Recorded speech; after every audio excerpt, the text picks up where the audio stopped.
नमस्कार दोस्तों, कैसे हो आप सभी लोग। मैं उम्मीद करता हूं कि आप सभी लोग अच्छे होंगे, मस्त होंगे और स्वस्थ होंगे और अपनी पढ़ाई अच्छे से कर रहे होंगे। चलिए, जिन लोगों ने मेरा चैनल रजत ऑनलाइन स्टडी को ना सब्सक्राइब किया हो तो एक बार चैनल को सब्सक्राइब कर लें और बेल आइकन को अवश्य दबा लें, जिससे कि आपके पास जाने वाला नोटिफिकेशन तुरंत पहुँचे। चलिए, आज हम बात करेंगे मगध साम्राज्य पर राज करने वाले कौन कौन से राजवंश हुए हैं, जिसमें से सबसे इम्पोर्टेंट है हर्यक वंश, शुष्नाग वंश, नंद वंश और नंद वंश के समय में जब सिकंदर आया था उसकी भी हम चर्चा करेंगे। इसके बाद में मैं मौर्यों को चंद्रगुप्त मौर्य की बात करेंगे। धीरे धीरे करके इतिहास के जो आगे के चैप्टर आते जाएंगे प्राचीन इतिहास के, मैं उन सभी बिंदुओं पर, उन सभी टॉपिकों पर एक एक करके चर्चा करते चलेंगे। चलिए, अब हम बात करेंगे कि मगध साम्राज्य पर राज करने वाले कौन कौन से राजवंश हुए हैं। पहले हम राजवंश की बात करेंगे तो ये है आपका हर्यक वंश। कौन सा है हर्यक वंश? तो हर्यक वंश का संस्थापक कौन है? बिंबिसार। बिंबिसार जो कि बौद्ध धर्म से संबंधित है।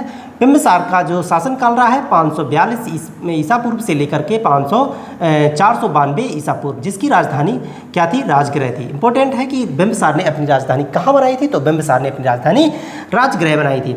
भगवान बुद्ध के समय में भगवान बुद्ध के समय के ये बिंबिसार थे। और बिंबिसार ने बेलवन विहार जो कि महात्मा बुद्ध जी को दिया था।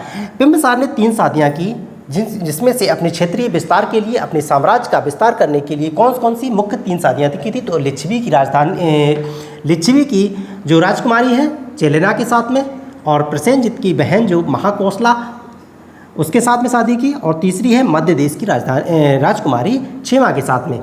तो ये जो प्रसेनजित की बहन महाकोसला है, तो प्रसेनजित ने बिंबिसार को काशी दहेज में दिया था। क्या दिया था? दहेज में काशी दिया था। हम इसकी अभी चर्चा करेंगे, और जब अजातशत्रु आएगा तब इस पर हम चर्चा और अच्छे से करेंगे। ठीक, इन्होंने अपने साम्राज्य विस्तार के लिए 3 शादियाँ की। अंग का शासक था कौन? ब्रह्मदत्त को हरा करके मगध साम्राज्य में मिला लिया था। पूछा जाता है आपका। अगला है कि अवंती के शासक चंड प्रकोट को जो पांडुरंग अर्थात पीलिया का जब रोग हुआ था तो किसको भेजा गया था? तो बिंबिसार ने अपना चिकित्सक जीवक को भेजकर उनकी बीमारी जो थी पीलिया रोग की, वो ठीक करवाई थी। इस तरीके से उन्होंने जो अवंती के साथ में एक मित्रतापूर्वक व्यवहार किया, और वह एक दोस्त के रूप में उनका पूर्ण समर्थन करते थे युद्ध में। ठीक है, और अजातशत्रु जो कि उनका पुत्र था, उनकी हत्या कर देते हैं और मगध की गद्दी पर शासन के लिए बैठ जाता है। तो क्या है कि उनका पुत्र कौन था? अजातशत्रु। इसलिए कहा जाता है कि हर्यक वंश को पितृहंता वंश भी कहा जाता है। तो पितृहंता वंश का मतलब होता है कि अपने पिता को मारकर गद्दी पर बैठना, इसलिए उसको कहा जाता है पितृहंता वंश। अब हम अजातशत्रु की बात करेंगे। जब अजातशत्रु मगध पर शासन करने के लिए बैठ जाता है तो अजातशत्रु को कुड़िक भी कहा जाता है। क्या कहा जाता था? कुड़िक भी कहा जाता था। इसने अपनी राजधानी राजगृह ही रहने दी। इसका शासनकाल रहता है 442 ईसा पूर्व से लेकर के 462 ईसा पूर्व के मध्य में। इसने अपने पिता बिंबिसार को मारकर गद्दी पर बैठा और शासन किया। अच्छा, प्रसेनजित ने जो काशी किसको दिया था? बिंबिसार को काशी दिया था दहेज में। वो जब उनके दामाद को, मतलब उसके बहनोई को मार दिया जाता है, किसके द्वारा? अजातशत्रु के द्वारा, तो काशी को वापस ले लेता है कौन? प्रसेनजित। जब काशी को वापस ले लेता है तो काशी से एक वर्ष की वार्षिक आय कितनी होती थी? 1 लाख रुपए होती थी। इस वजह से अजातशत्रु को बहुत कष्ट हुआ, और कष्ट होने के साथ में इसने क्या किया कि प्रसेनजित के ऊपर आक्रमण कर देता है। जब आक्रमण कर देता है तो बिंबिसार पराजित हो जाता है, और प्रसेनजित की बेटी मतलब बाजरा के साथ में वह विवाह कर लेता है। कौन? अजातशत्रु बाजरा के साथ में विवाह कर लेता है। और एक और मुख्य इम्पोर्टेंट है युद्ध आपका वज्र संघ के विरुद्ध रथमूसल और महाशिलाकंटक, जो कि एक आज के आधुनिक युग में इसको एक मिसाइल के रूप में जाना जाता है। क्या था उस समय? रथमूसल और महाशिलाकंटक। पूछा जाता है कि रथमूसल और महाशिलाकंटक किसके समय में युद्ध में प्रयोग किए गए थे? तो वज्र संघ के विरुद्ध में अजातशत्रु ने प्रयोग किए थे। ठीक, अच्छा, आगे बढ़ लेते हैं। जो अजातशत्रु का जो मंत्री होता है वत्स्यकार, पूछा जाता है कि अजातशत्रु का मंत्री कौन होता है? तो ये है आपका वत्स्यकार। और उसका जो पुत्र होता है अजातशत्रु, वो अपने पिता को मार करके गद्दी पर बैठ जाता है, इसीलिए इसको पितृहंता वंश भी कहा जाता है। तो अजातशत्रु का पुत्र कौन है? उदयन। अब हम उदयन की बात करेंगे। ठीक है दोस्तों, चलिए पहुंचते हैं उदयन के पास। उदयन का शासनकाल रहता है, क्या रहता है, 460 ईसा पूर्व से लेकर के 444 ईसा पूर्व तक। इसने अपनी राजधानी पाटलिपुत्र बना ली जाती है। यहीं पे आपका क्वेश्चन बनता है कि देखिए, बिंबिसार ने अपनी राजधानी जो है राजगृह, अजातशत्रु ने अपनी राजधानी राजगृह और उदयन ने अपनी राजधानी पाटलिपुत्र को बनाया। उदयन एक जैन धर्मी था। कौन था? जैन धर्मी था। इसके बाद में अनिरुद्ध आता है, इसके बाद में मुंड आता है, मुंड के बाद में नागदशक आता है। नागदशक को किसने मारा था? नागदशक को उसके जो सेनापति था, उसका एक सैनिक था, तो शिशुनाग ने उसकी हत्या कर देता है और शिशुनाग जो है शिशुनाग वंश की स्थापना कर देता है। देखिए, ये हो गया आपका शिशुनाग वंश। पूछा जाता है कि शिशुनाग वंश की स्थापना किसने की थी? तो संस्थापक था कौन? शिशुनाग। कौन था? शिशुनाग। इसने अपनी राजधानी वैशाली को बनाया था। पूछा जाता है कि शिशुनाग ने अपनी राजधानी कहाँ बनाई थी? तो दोस्तों वैशाली में बनाई थी। शिशुनाग के बाद में आता है कालाशोक। कालाशोक आपके लिए बहुत ही इंपॉर्टेंट है। आपके लिए पूछा जाता है कि कालाशोक के समय में ही ये द्वितीय बौद्ध संगीत हुई थी। कौन सी? द्वितीय बौद्ध संगीत हुई थी। और प्रथम बौद्ध संगीत कहाँ हुई थी? तो प्रथम बौद्ध संगीत किसके समय में हुई थी? अजातशत्रु के समय में हुई थी। ठीक है।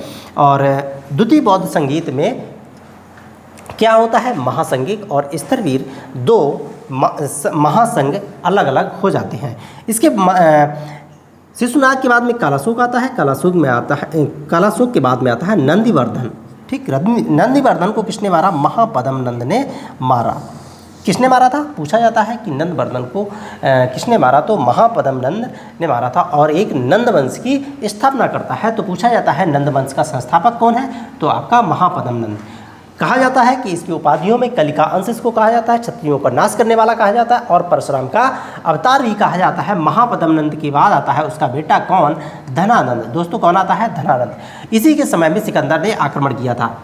वेरी वेरी मोस्ट इंपॉर्टेंट है कि आप इसी के समय में सिकंदर ने आक्रमण किया था। और जो धनानंद की पुत्री होती है कौन? दुर्धरा की शादी किसके साथ में होती है? चंद्रगुप्त मौर्य के साथ में। मैं जब चंद्रगुप्त मौर्य पढ़ाऊंगा तब इसकी चर्चा करूंगा। ठीक है। अब हम बात करेंगे सिकंदर की। सिकंदर किसके समय में आता है? तो वो आता है नंद वंश के शासक धनानंद के समय में आता है। और ये भारत में 19 माह तक मतलब अर्थात 1.5 वर्ष तक ये भारत में रहता है। इसका जन्म होता है कब होता है? 356 ईसा पूर्व में मकदूनिया या मेसिडोनिया में होता है। इसके पिता फिलिप होते हैं, गुरु होते हैं अरस्तु।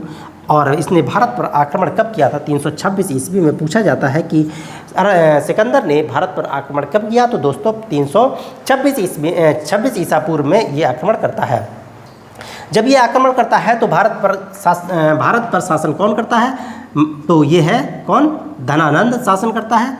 और जो सिकंदर का थल सेनापति कौन है? पूछा जाता है। सिकंदर इंपॉर्टेंट है, वेरी वेरी मोस्ट इंपॉर्टेंट है। सिकंदर का थल सेनापति सेल्यूकस निकेटर और जल सेनापति नियारकस। ठीक है दोस्तों, कौन सा? नियारकस। और एक और है इंपॉर्टेंट कि हाइड्रोस्पीस या झेलम या फिर वितस्ता।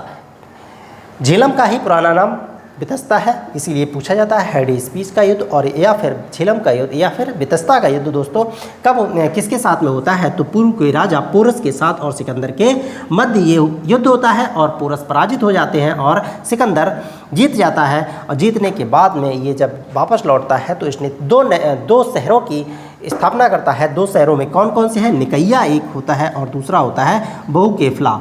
कौन होता है? बहुकेफला होता है। उसके घोड़े के नाम पर ये एक शहर का निर्माण शहर स्थापित करता है और उसका नाम क्या होता है? बहुकेफला। और इसकी मृत्यु हो जाती है। कब मृत्यु होती है? 323 ईसा पूर्व में, जब ये भारत से वापस लौट रहा था तब इसकी इसकी जो मृत्यु हो जाती है बेबीलोन के समीप में उसकी मृत्यु हो जाती है दोस्तों। चलिए, आई होप, मैं उम्मीद करता हूँ कि जो ये मगध साम्राज्य से संबंधित हर्यक वंश, शिशुनाग वंश, नंद वंश और सिकंदर जैसे संबंधित महत्वपूर्ण बिंदुओं पर मैंने चर्चा की है। एक बार चैनल को सब्सक्राइब कर लें, शेयर करते हैं और बेल आइकन को अवश्य दबा लें। थैंक यू सभी लोगों को।